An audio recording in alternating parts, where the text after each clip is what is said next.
Buenas noches, jóvenes. Buenas noches, señora. ¿Cómo están? Bueno, Buenas noches, pedirles ingeniera. disculpas por el martes primeramente. La verdad es que no contaba con la astucia del internet. Esperé hasta lo último, les prometo que hice todo lo posible, pero al final no había sido un problema de mi Wi-Fi ni de mi red interna. Había sido que durante las horas de la tarde, parece que un camión soltó uno de los cables en la zona y habían venido a arreglar, no sé cómo fue la historia, pero al final vinieron los de la red de cable. Así que bueno, ni modo. Cosas que pasan. ¿Qué le vamos a hacer? Ya les ha llegado el primer material, ¿no es cierto? Como decir, la primera tarea. Algún compañero dijo que no podían verlo. Sí, yo también intenté verlo desde el Classroom y le han aplicado una restricción. Sin embargo, lo redirecciona a uno al YouTube directamente, así que ahí pueden ver todo el documental. Es un documental muy interesante y se van a dar cuenta a medida que nosotros vamos estudiando las características de los sistemas de agua potable, que todavía seguimos, digamos, bajo los mismos principios que los romanos. Así que es muy bueno que lo vean completo, ¿ya? Con respecto al material o sea, propio de cada unidad, yo les voy a subir toda la información completa, ¿ya? Todo lo que yo creo que les va a servir. Si hay alguna sugerencia, les dije, ¿no? Que si había alguna investigación que yo considere necesaria, les iba a pedir que lo investiguen. Sin embargo, las investigaciones no le voy a dar nota porque no voy a calificar al Google. En realidad lo que ustedes hacen es googlear, ¿no? Entonces, no puedo calificar al Google, por eso es que no van a tener nota. Sin embargo, sí pueden preguntarme en cualquier momento si las páginas que están consultando yo las considero adecuadas, etcétera. No hay ningún problema por eso. ¿Ya? Ingeniera, Dígame. hay un compañero que me está preguntando que le acepte para pasar clase, dice. Sí, acabo de aceptar a 4. Ya. Sí, no sé si es Valdés / Franco, se está uniendo. Sí, creo que es ese. Sí, es que hay veces que depende de la velocidad de su internet para que se unan más rápido, ¿no? Ingeniera, una otra pregunta. Sí, pregunte. Yo estoy haciendo clase especial, creo que ya estoy inscrito. ¿Será que me puede pasar o puedo pasarle yo mi correo para que pueda unirme yo a Classroom? Claro que sí, porque todavía no se ha cerrado la fecha de presentación de la primera tarea. Esa era otra cosita que quería comentar con ustedes. Me pasan su Gmail y yo les mando la invitación. Ustedes tienen que aceptar la invitación que se les redirecciona a su correo personal, ¿ya? Aceptan la invitación. ¿Al privado lo mandamos? Usted me va a mandar su Gmail. Yo mediante su Gmail lo voy a adicionar al Classroom y el Classroom le va a mandar una invitación a su Gmail. Entonces usted va a entrar a su correo, va a buscar la invitación y le va a dar acepto. ¿Al privado, a teléfono privado o? Sí, como quiera. Si quiere me la pone en el grupo, pero escríbame solamente su correo solito, ¿ya? Porque a veces ponen con otra frase, mi correo me dificulta hasta que estoy borrando las otras letras. Con el correo solito es más fácil para mí, ¿ya? Las tareas, el pasar a limpio, los resúmenes de las unidades que tienen que tener en sus cuadernos, no va a tener nota este semestre porque el anterior semestre pillé mucho plagio, había mucho copie. El mismo resumen presentaban 5 hasta 10 personas el mismo resumen. Algunos le cambiaban la letra, el tamaño, la letrita, los que lo hacían en internet, perdón, en Word, y otros ni siquiera se tomaban esa molestia. De todas formas, he decidido que esas tareas no van a tener nota, pero sí van a necesitar tener el 100% presentada para habilitarse para el examen parcial.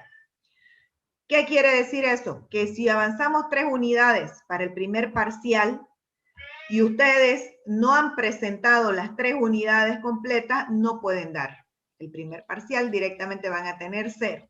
Tienen que habilitarse, ¿ya? Si no se logran habilitar para el primer parcial, eso no quiere decir que no puedan habilitarse para el segundo parcial o para el final, ¿ya? Uno no es, no arrastra a lo otro. ¿Ok? Y que se habiliten para el primero tampoco quiere decir que automáticamente van a estar habilitados para el segundo y para el final. Tienen que presentar sus trabajos si quieren estar habilitados para los parciales. ¿Ok? ¿Tienen Ingeniera, dudas? un favor. Voy a mandarle para entrar de nuevo a la clase desde otro dispositivo con mi mismo nombre, por Claro. favor. Claro, claro, Gracias. no tenga pena. Bueno, ¿tienen alguna duda respecto a la presentación de las tareas? Ingeniera, una preguntita. ¿Cómo se llama? El resumen y el trabajo práctico va a ser presentado en computadora, ¿verdad? El resumen lo puede hacer a mano, no tengo ningún problema. ¿Ya? Lo pueden hacer a mano, le sacan foto y lo pueden escanear con sus mismos celulares. Yo uso mucho el Cam Scanner, me parece muy buena aplicación y es gratuita. Bueno, tiene su parte gratuita. Y el práctico en PDF, ¿no? Perdón, hay alguien con el micrófono abierto que no me deja escuchar las preguntas. Lourdes. Ok. Disculpe. Le el práctico, ingeniera, Luis Fernando, pregúnteme. ¿verdad? si todos los prácticos y las tareas siempre en PDF, ¿no? Hay que enviarlo. Le aconsejo que lo envíe siempre en PDF porque el Classroom le desconfigura el Word, ¿ya? Y póngase que en alguna tarea, en alguna presentación, ustedes necesiten subir gráficos, necesiten subir diagramas, lo que sea, mapas conceptuales. Cuando ustedes lo suben en Word, el Classroom muchas veces los borra y solamente queda la teoría. En ese caso, yo a usted le voy a poner una nota muy baja, ¿no? Porque no va a estar completo su trabajo. Y por más que usted me diga, pero es que yo lo hice, si yo no lo veo, es para mí como si no lo hubiera hecho, ¿no es cierto? Entonces, para evitarnos esas malas pasadas, por favor, conviértanlo siempre a PDF, ¿ya? Para proteger su propio trabajo. ¿Ok? Bueno. Ingeniera, buenas noches. ¿Sí? Quisiera comentarle que prácticamente su Gmail parece que está su almacenamiento lleno, porque he querido ya entregar solamente un práctico y dice se ha producido un error a la entrega y estuve averiguando y dice que mayormente pasa por eso. Y te cuento que lo he vaciado justamente, me notificaron, lo vacié ya. y ahorita tengo solamente ocupado el 70%. O sea que tendría que haber campo para que ustedes lo suban. Hay uno de sus compañeros que me preguntó en el Classroom, un muchacho que apellida Ato, creo, y yo le respondí que está su trabajo en el Classroom. O sea, aparece. Lo que podemos hacer es que, llegada la fecha, a ver, tras que lo suba, hagamos una cosa. El que vaya subiendo trabajo, me escribe ahí mismo en el Classroom un mensaje. Estoy subiendo mi trabajo. Y yo lo entro y le confirmo que ya está ahí. ¿Ya? Ya ahí, o si no, la otra que veo es que dice que prácticamente mandar el enlace del almacenamiento de nuestro propio Gmail, ya usted accede ahí y lo descarga, ¿no? Si es que se puede acceder, porque le cuento que eso intentaron el anterior semestre y no todo el mundo lo maneja bien su Drive, porque eso usted me tendría que dar acceso a su Drive, ¿no es cierto? Si me va a dar acceso correctamente, no tengo ningún problema. Si no lo manejan bien, les sugiero que me escriban el mensaje, cosa de que yo verifique que realmente está. Porque, como les digo, uno de sus compañeros me escribió 2 o 3 mensajes preguntándome lo mismo que usted me está diciendo ahorita, y sí está ahí su trabajo, yo lo he visto ya. Pero bueno, vamos a ver cómo lo arreglo. Voy a eliminar las clases de otros de otros semestres, de repente así se libera también. ¿Ya? Pero en realidad ya ayer yo había liberado casi el 40%, borré un montón de archivos. Bueno, vamos a empezar con la unidad 2. Les voy a pedir disculpas, voy a tener que apagar mi cámara porque cuando comparto pantalla completa corro el riesgo de que esto se caiga y no quisiera, ¿ya? Para empezar con la unidad 2, quiero compartirles un video. No lo tengo abierto, sí. Van a disculpar, voy a tener que dejar de compartir para abrirlo el video. No es actual, tiene como unos 3, 4 años este videito. En realidad, el video en sí no es actual, el problema sigue siendo el mismo, así que quiero que lo vean para empezar con el tema de calidad del agua, ¿ok?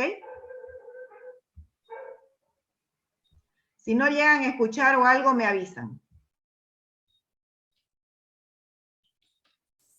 Todos veíamos el cambio climático como una cosa muy aislada que podía tener el país, pero el cambio climático nos tocó a la puerta y de forma muy introspectiva, ¿no?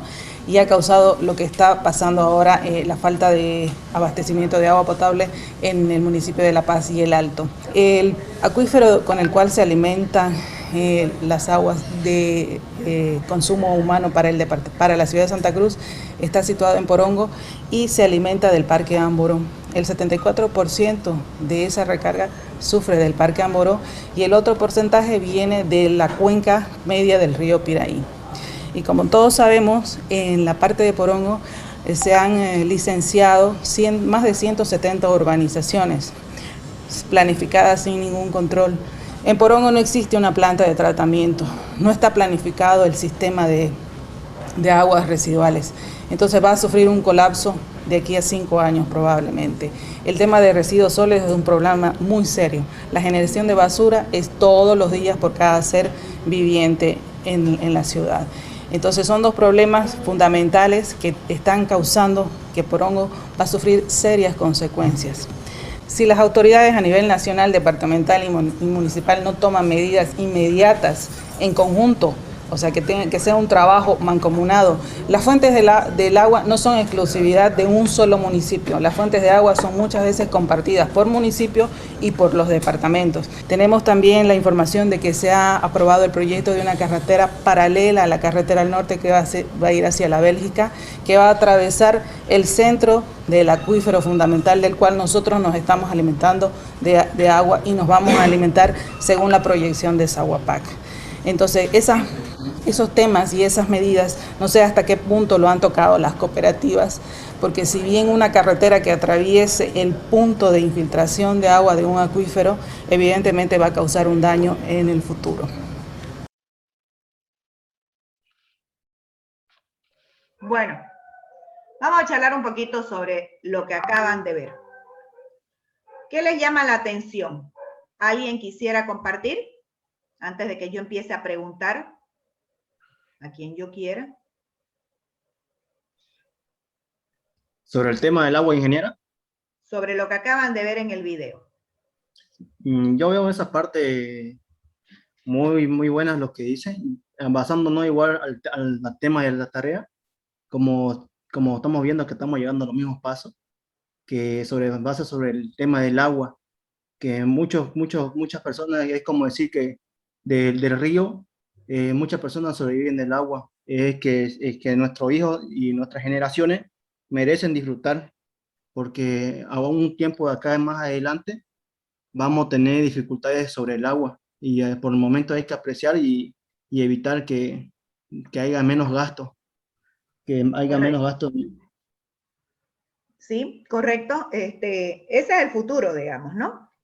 Ahorita les decía que este video no es tan nuevito, sin embargo el problema sigue siendo actual, por eso lo sigo utilizando. El día de que ese problema deje de existir, seguramente lo voy a borrar de mi avance.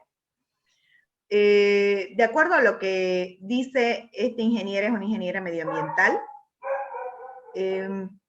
quisiera que me respondan. ¿De qué acuífero está hablando en primera instancia? A ver, le voy a preguntar a Marcelo Peinado. Buenas noches, ingeniera. Buenas noches. ¿De qué acuífero nos está hablando? No recuerdo muy bien el lugar, pero solo dijo que no había una planta de tratamiento en ese sitio.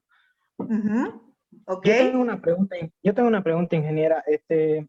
Cuando nosotros fuimos a Zaguapap, nos dijeron que los acuíferos se estaban contaminando debido a, obviamente, a la población y a la misma gente que nos cuida. Exacto. ¿Qué sería más recomendable? ¿Ese acuífero explotarlo ahí mismo donde está o seguir cavando? Porque creo que a medida, mientras más al fondo vamos, esa agua llega a ser más limpia. ¿O me equivoco? No, no se equivoca. Lo que sí, como ingenieros, nosotros tenemos que tener clarísimo que nosotros manejamos dos parámetros para cualquier proyecto, chicos, y es el costo-beneficio. Lo que me cuesta y el beneficio que me va a traer, ¿no? Ustedes llevan una materia muy importante, justamente costos. Préstenle mucha atención, porque grandes proyectos yo he visto caer o perder mucho dinero justamente por manejar mal un ítem. En la cuestión de los acuíferos, bueno, usted dice que no escuchó bien, ella nos estaba hablando del acuífero que alimenta Santa Cruz, que está en Porongo. En Porongo está la zona de Urubó. Lo que usted me está diciendo es justamente lo mismo que está diciendo esta ingeniera, ¿sí? Usted me está diciendo que en Zaguapap le dijeron que los acuíferos se contaminan. Así es, pero ¿cómo se contamina un acuífero? Si el acuífero está bajo el suelo, son como decir, como pequeños ríos subterráneos. Peor en la zona del Urubó. Fíjense que en la zona del Urubó, el terreno, ¿de qué forma es? ¿Cómo es el terreno? ¿Será cohesivo? ¿O será arenoso? ¿Cuál es el terreno en esa zona?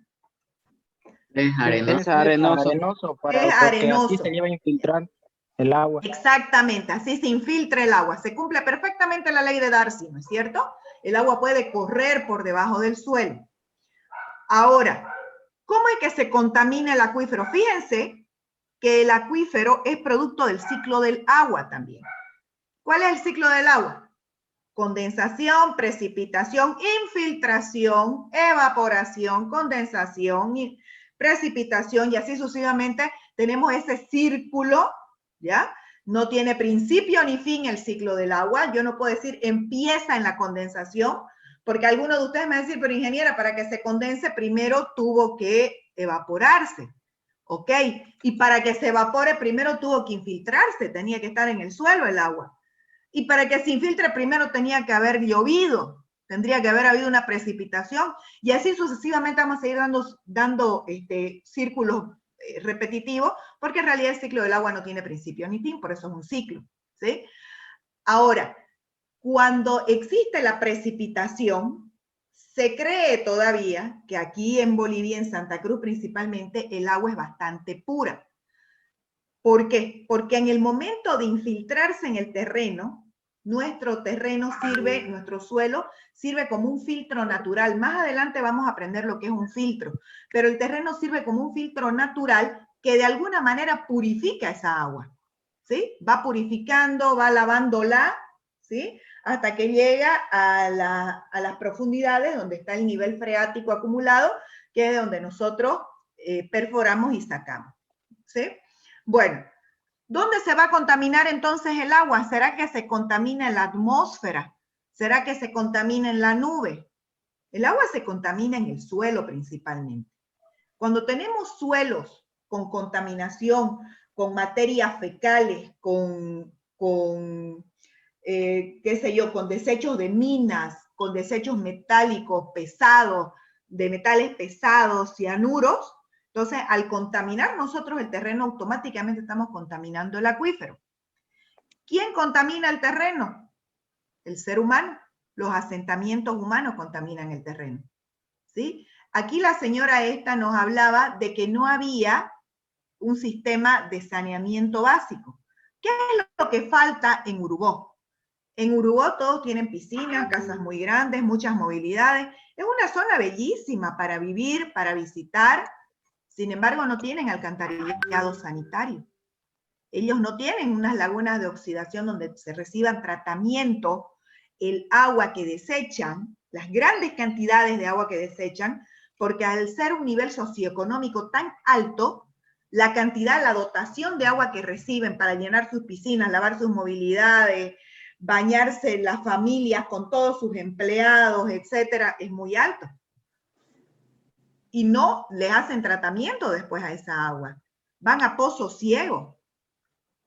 Ustedes saben que una fisura en un pozo ciego puede llegar a contaminar hasta 10 kilómetros hacia abajo. ¿Hasta cuándo vamos a acabar para poder sacar agua medianamente que nos sirva?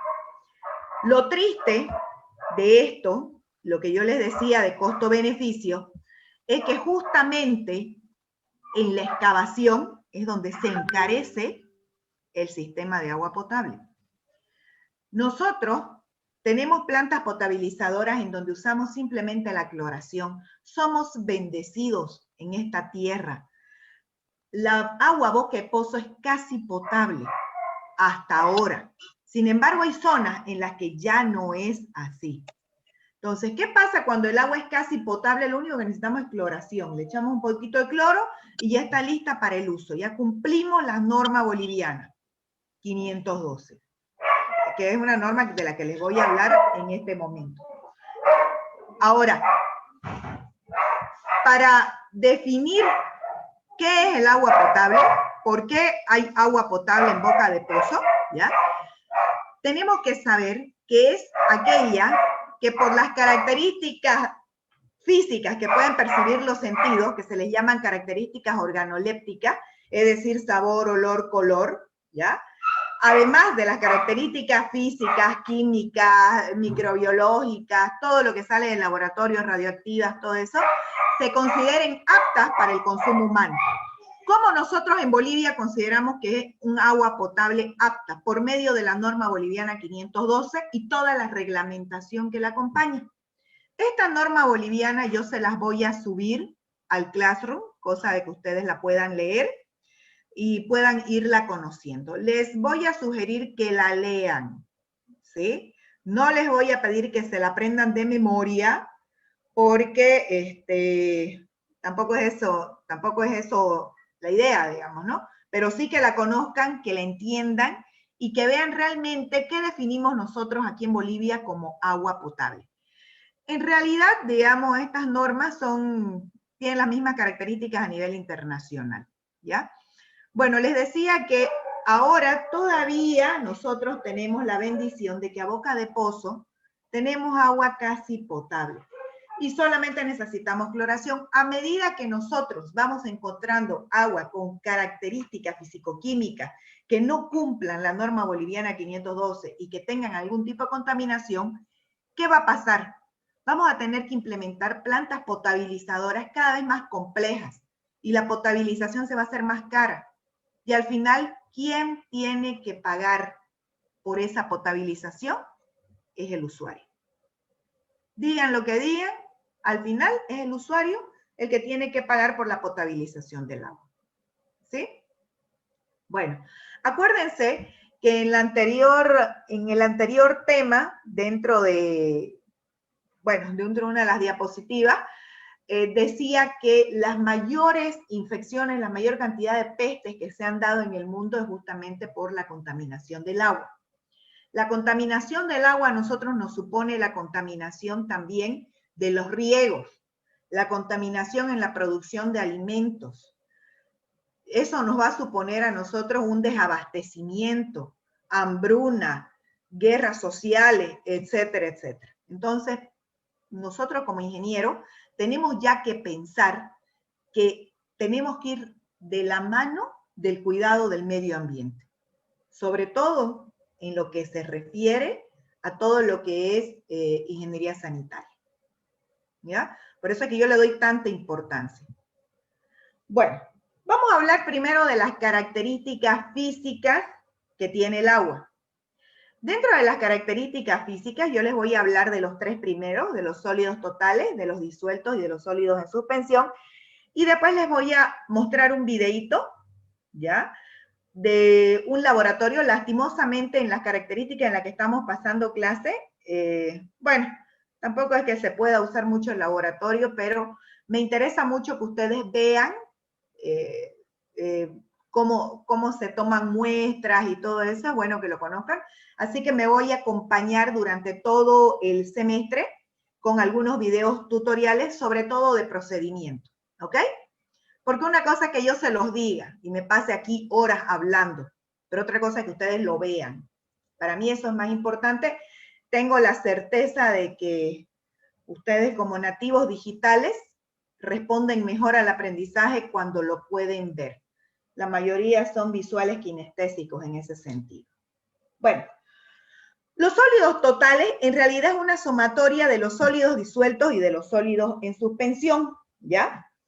Estos sólidos disueltos y sólidos en suspensión se encuentran presentes casi siempre en nuestras aguas naturales, en las que tenemos en los ríos, en los acuíferos. Los sólidos disueltos no se los puede ver. Normalmente son sales que se encuentran presentes en el agua, ¿ya? Y que no se pueden separar mediante una filtración o mediante un tamizado. Es decir, por medios físicos. No podemos separar los sólidos disueltos del agua, ¿ya? Existen medios físicos mediante los cuales nosotros podemos separar los sólidos del agua, como es la sedimentación, los filtros, etcétera. En este caso no se podría. No es detectable, por lo tanto, a simple vista, ¿ya? Podríamos nosotros tener un agua completamente cristalina y sin embargo, en el momento en que la probemos puede estar dulce, puede estar, ustedes saben que pueden endulzarla con azúcar o con sal, se va a disolver y no la van a ver, no van a poder distinguir un agua que esté sal disuelta o azúcar disuelta, pero en el momento en que la prueben, ahí sí recién se van a dar cuenta, ¿ya? Estos sólidos normalmente se detectan cuando el agua se evapora. Al evaporarse sí se van quedando estas sales adheridas a los recipientes, ¿ya? Se llaman sales residuales, las que quedan adheridas, ¿ok? Los sólidos en suspensión, una cosita que me estaba faltando decirles, en los sólidos disueltos normalmente se utiliza la electrólisis mediante corriente eléctrica para separarlo. Ese es un proceso que se utiliza para separarlo. Es muy interesante. Yo he visto, bueno, es un experimento de colegio, lo he visto en un colegio, seguramente ustedes, alguno lo ha de haber hecho cuando estaba en colegio en física. Fíjense que cuando ustedes tienen esta agua filtrada que se usa para las baterías, agua, ay, se me fue el nombre. Bueno, agua destilada. Destilada, le agradezco muchísimo. Bueno, el agua destilada, si ustedes tienen un cable pelado con electricidad y la meten al agua destilada y meten su dedito, no va a pasar absolutamente nada, ¿sí? El agua destilada no es buen transmisor de energía eléctrica, no es buen conductor, perdón, de energía eléctrica. ¿Qué es lo que la hace al agua ser conductora de la energía eléctrica? Son las sales disueltas. Entonces, si a esa agua destilada ustedes después le echan sal o le echan azúcar y vuelven a meter el cable pelado, ahí ya no pueden meter su dedo porque ahí sí les va a pasar corriente, ¿ya? Esa es una de las características. Bueno, los sólidos en suspensión, ¿ya? Es material que se encuentra suspendida dentro del agua, flotando, como se dice comúnmente, en forma de coloides, ¿ya? Los coloides son partículas sumamente finas, ¿ya?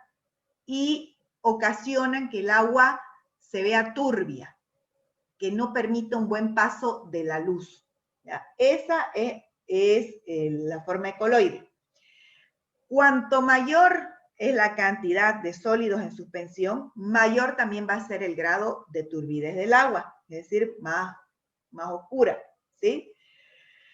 Bueno, a diferencia de los sólidos disueltos, que necesitábamos un proceso un poco más, un poco especial, digamos, ¿no? Para separarlos, los sólidos en suspensión se pueden separar con un menor grado de dificultad y por medio de procesos mecánicos, justamente como la sedimentación y la filtración. ¿Ok? Les voy a mostrar el videíto que les dije que les quería compartir.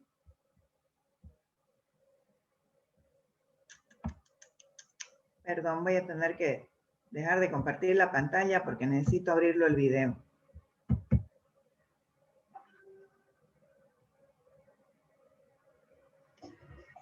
Estos videos que yo les voy a ir mostrando,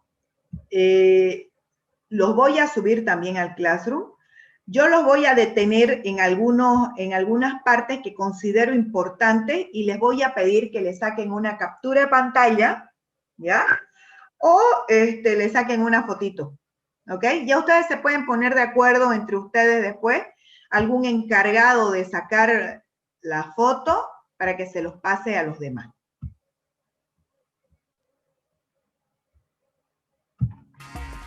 Cualquier cosa que no escuchen, me avisan, ¿ya? Hola, bienvenidos al curso de calidad de agua. Hoy vamos a hablar sobre algunos aspectos introductorios y vamos a dar algunas nociones sobre algunas características físico-químicas del agua para hacer un buen diagnóstico de esta. Bueno, a modo de introducción tenemos entonces que el agua es un elemento esencial para el desarrollo de la vida. El agua lo necesitamos para todas las actividades que nosotros llevamos a cabo diariamente y obviamente para también nuestras actividades vitales necesitamos de este elemento esencial. El agua tiene unas características propias del sitio donde nos encontramos.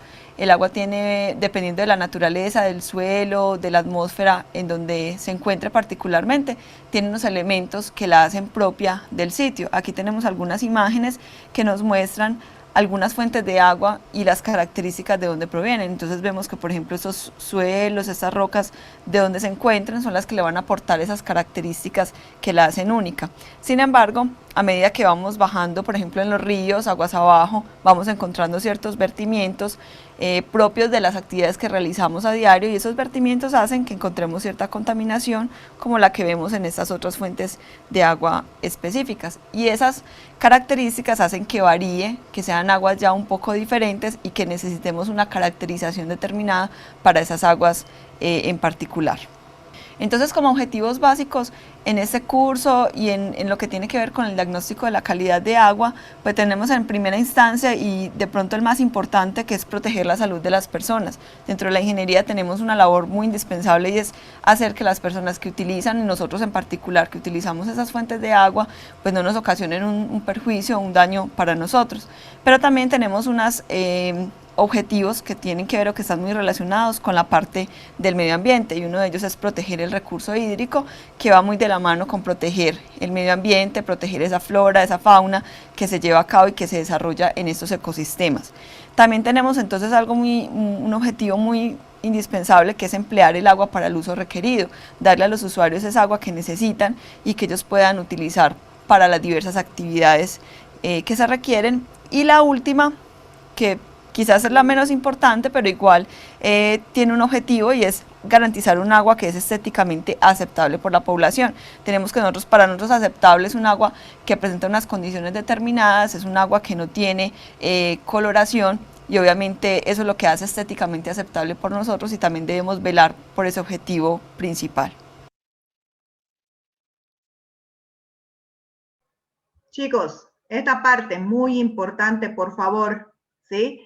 Justamente proteger la salud de la persona y garantizar agua estéticamente aceptable están relacionadas en la norma boliviana 512 de la que yo les estaba hablando, ¿ya?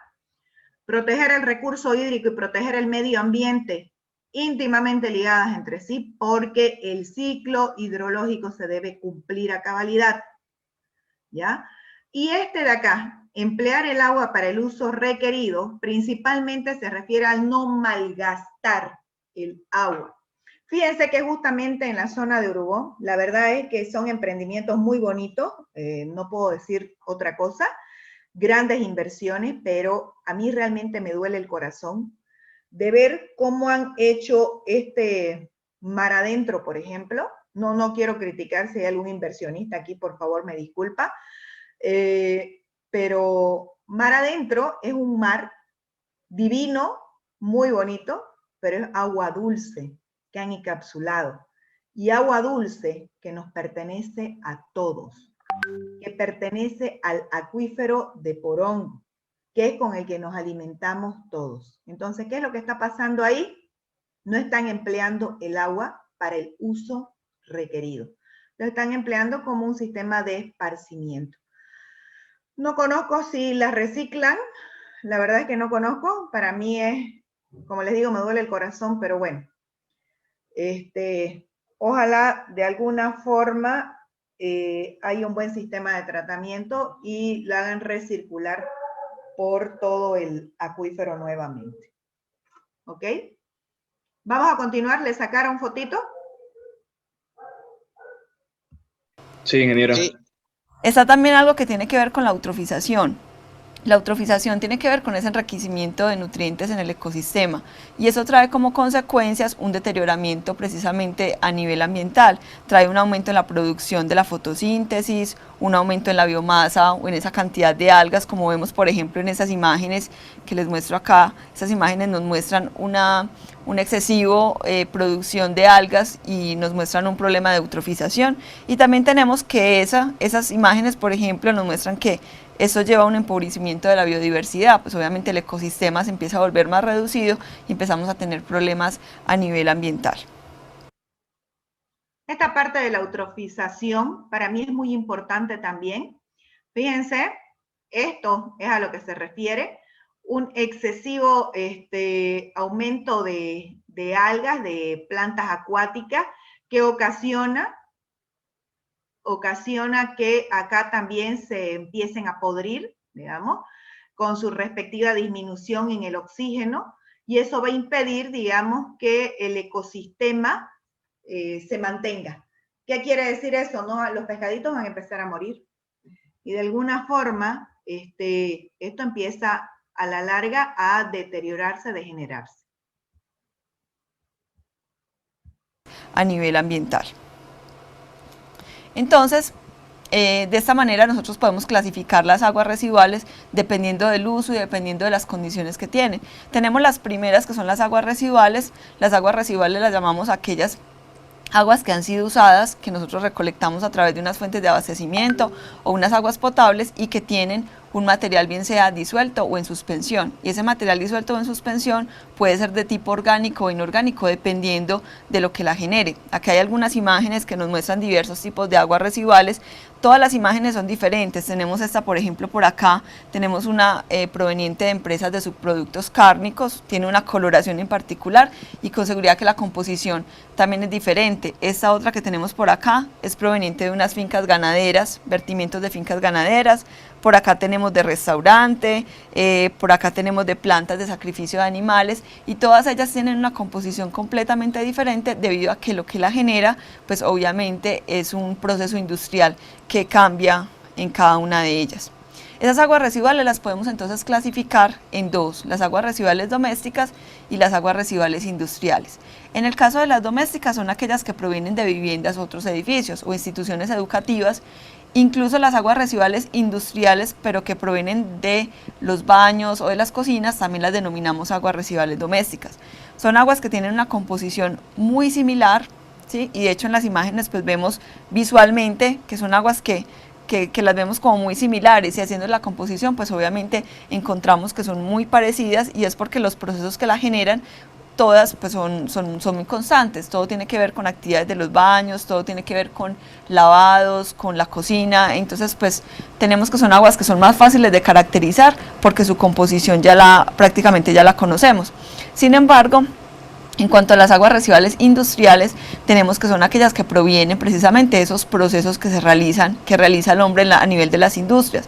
Son aguas un poco más complicadas porque cada proceso industrial genera un tipo de agua residual en particular, por lo tanto se puede decir que esas aguas residuales son prácticamente propias de cada industria que estamos monitoreando. En estas imágenes vemos, por ejemplo, estas dos primeras imágenes de acá arriba, vemos entonces que son provenientes de empresas que se dedican a teñir flores, ¿cierto? Esas flores que vemos que son de colores tan bonitos y generan un tipo de agua residual que es prácticamente un colorante, ¿sí? Y tiene una composición determinada que por ejemplo que tiene por ejemplo metales pesados o material inorgánico perjudicial para el medio ambiente.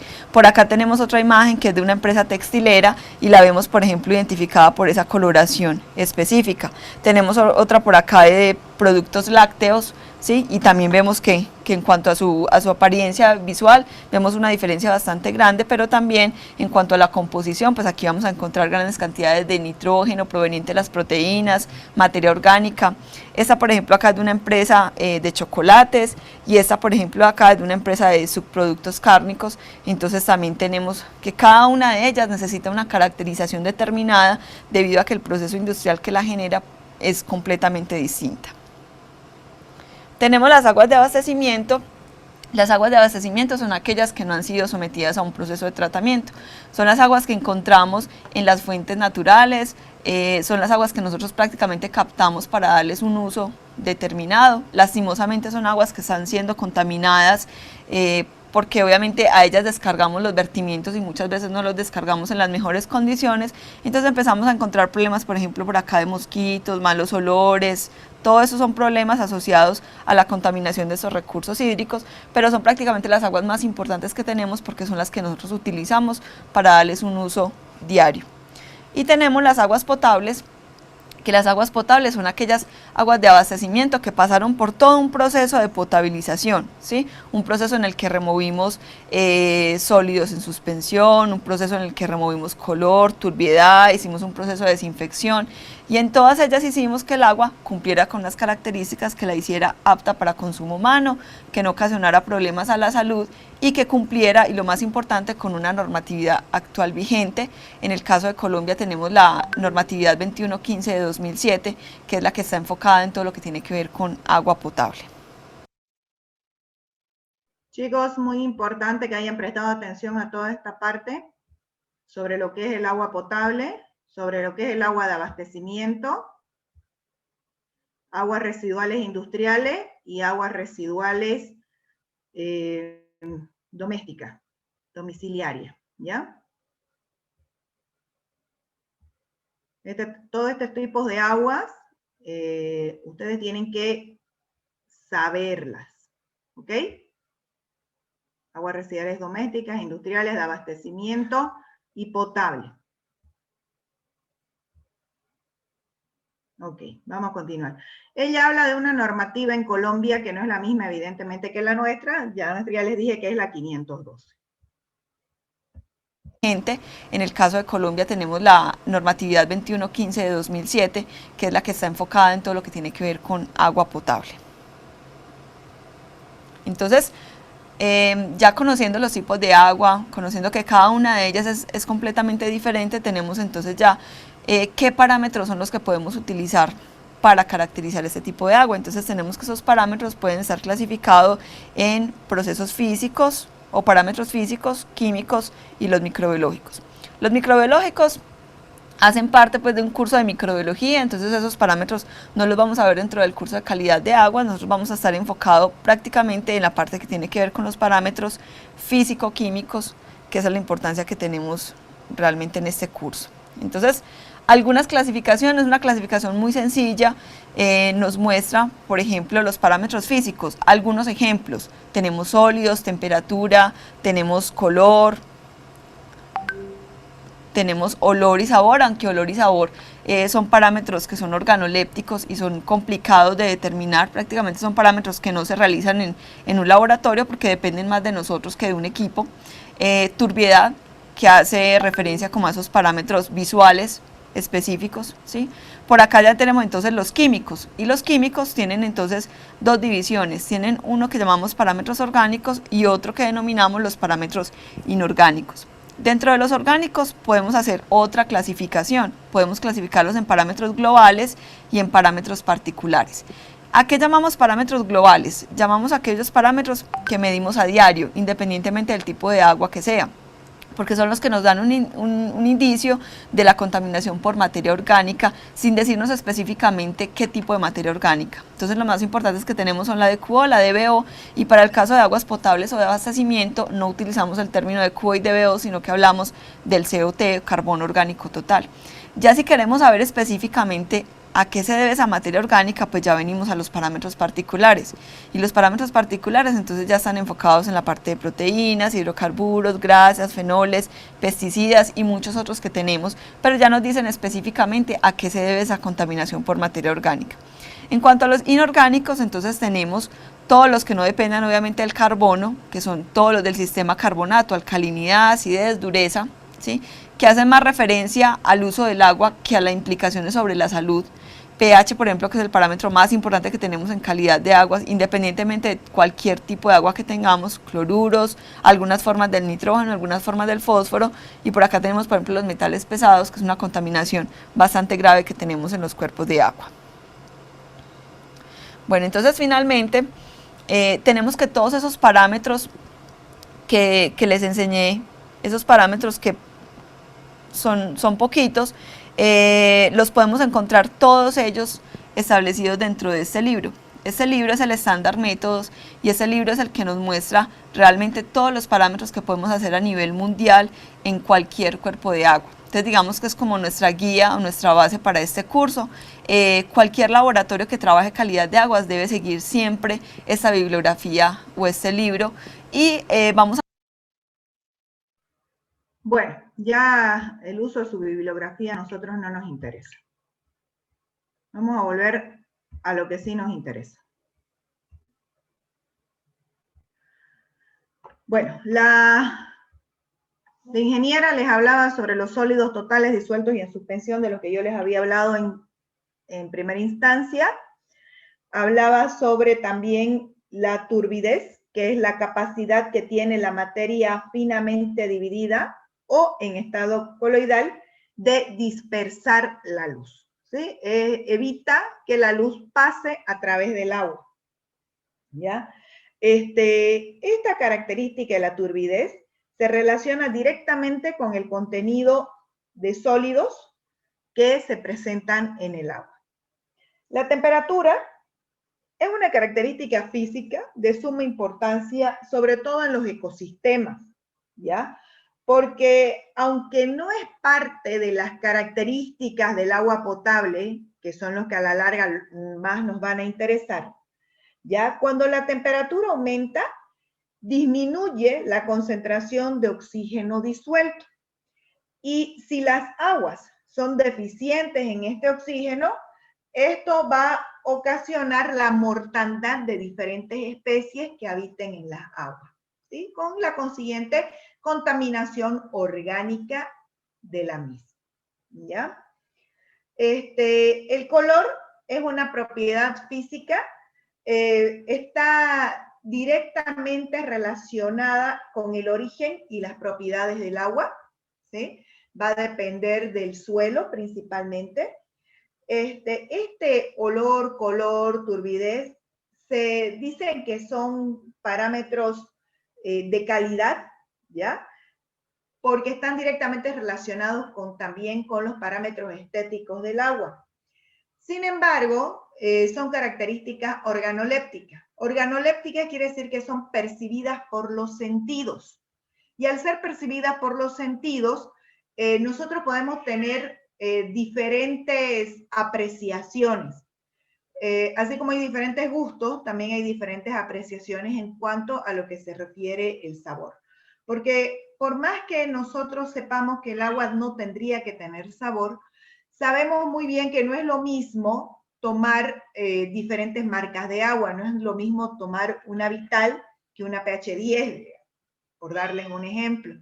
O había una que a mí me gustaba, Villasanta, creo que se llamaba especialmente, porque tenía como un dejito, un sabor especial que a mí me agradaba muchísimo. Entonces, sí, al final hay cierta valoración en la calidad del agua de acuerdo a estos parámetros. ¿Ok? Bueno, ¿tienen alguna duda hasta aquí? ¿Ninguna? Bueno, hoy día vamos a dejar hasta ahí, hasta las características físicas. Yo les voy la próxima clase les voy a hacer un repasito de esto. Vamos a empezar justamente con un videíto para que ustedes puedan recordar todo lo que hemos visto hoy día y empezar las nuevas características químicas que vamos a estudiar. ¿Ok? Sí, está bien. Una consulta, ingeniera, buenas noches, disculpa que la interrumpa. Sí, pregúnteme. Acerca de la asistencia,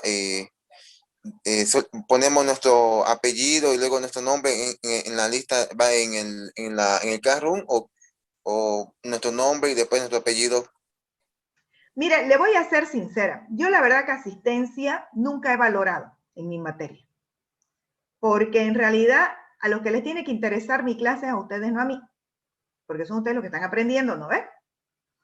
Entonces yo siempre he tenido la idea de que el que quiera ser ingeniero asiste a sus clases, pues, para poder aprender. El que no asiste a las clases ya saben que no va a aprender bien, ¿no? Siempre hay algo que dice el docente, algo interesante, en alguna ocasión. A veces la experiencia que uno tiene, los problemas que ya ha vivido, sirven más, digamos, que la misma teoría que ustedes pueden encontrar en cualquier libro. Entonces, en cuestiones de asistencia, despreocúpese porque yo no la valoro dentro de la nota.